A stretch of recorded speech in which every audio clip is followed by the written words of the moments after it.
Happy post 4th of July, my fellow Todds. So the common theme for this year's 4th, it seems like, are you proud or ashamed to be an American? Is it possible to be both? Is it possible to be neither? So do you love America? Or do you hate America? Social media seem to have plenty of opinions on that one. And not even just social media.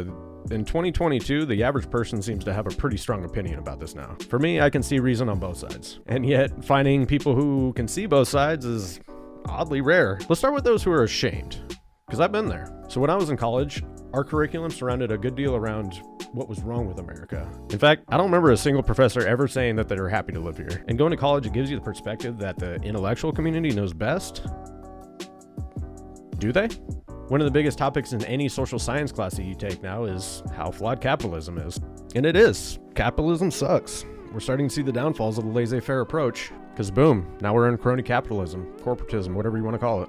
And in a lot of ways, my professors were right about the ideology and how that ties into a democratic republic, because now it's just this big web of monetary corruption, especially in politics. And also how it ties into our foreign policy. I think a lot of people are starting to see that now. It can always get tracked back to profit generation. You ever wonder why we've been at war for the last 80 years? Gotta make that money. Companies like Raytheon and Lockheed Martin gotta worry about their bottom line, even if that means sending our sons and daughters to the meat grinder, because money is what's important. Yeah, that shit makes me want to puke. Combine that with any fast food franchise that's banking on keeping you addicted to their food, which is basically on par with eating a plastic bag, let's be real. And then Big Pharma, which was supposed to help, but they bank on you staying sick so they can retain a long-term customer. You finally get to a point where you say, where the hell did we all go wrong with this? And what do we do about it? Do we just burn it all down and start anew? When I was 20, that seemed to be a good solution. Or do we try to fix it by Frankensteining all these weird pieces together and see what fits? Like I said, I've been there. I see how awful it is. And when I say I've been there, it's because I was too young to formulate a balanced understanding. It's easy to highlight all the problems and just conclude that it's all bad, because at that point, you're dismissed of the responsibility of coming up with a real solution. That doesn't mean that there isn't any merit to their reasoning. Now, how about American pride? What is that? How do you define that? When I was young, the only thing I could think of when I heard American pride was gun-toting rednecks waving the flag, screaming, I can do whatever I want because it's my right. I mean, it seems superficial, kind of like an unnecessary display of arrogance. We got it, we're the best. But in 2022, the popular narrative is that America is inherently evil. Is it? Well, we're definitely notorious for imperialism, masquerading in the form of spreading democracy. Such bullshit. But all those problems aside, what is it that makes our country worth saving? The Constitution and the Bill of Rights, to start. Whether or not a person's religious, God-given rights is what sets us apart from the rest of the world. Life, liberty, and the pursuit of happiness.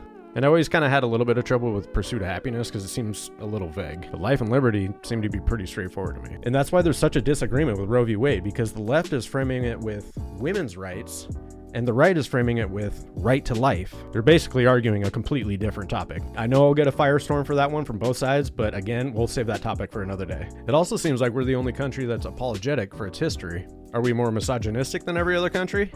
Not even close.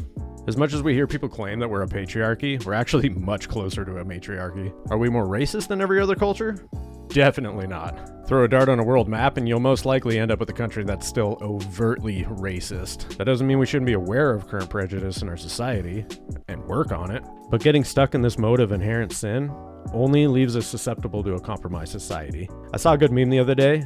I'm probably going to butcher it, but it was Superman, and it said, "This is the America that we were promised." And then there's a picture of Homelander from The Boys. I don't know if you've seen The Boys. It's a really good show. Don't let your kids watch it. And in his picture, it was saying something like, "This is the America that we got." I found it funny because it is pretty accurate. He's just a unstoppable war machine with unpredictable tendencies. The problem with the meme is that I don't see any good in Homelander. I actually see a lot of good in our country. I just found it to be a really good representation of how part of the left views our country and how they think it just can't be saved. So let's burn it down, boys. But hey, I'm just a dummy on the internet. Maybe I'm wrong. But to me personally, I don't know if I have an answer, if I'm proud or ashamed. I lean towards proud, but I don't think that's an accurate term. I know I'm not ashamed.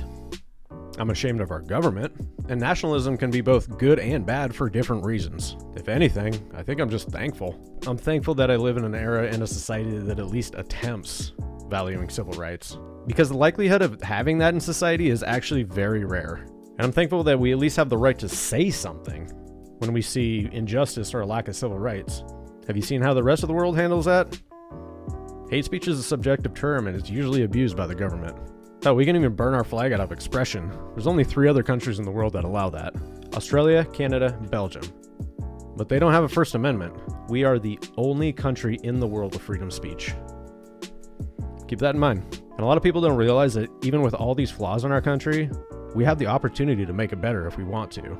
We don't have to fight our way out of it if we don't want to. And even with all the systemic obstacles that we have at play, we still have the chance at class mobility. Most countries don't have that luxury. Those countries will definitely tell you how bad our healthcare system is.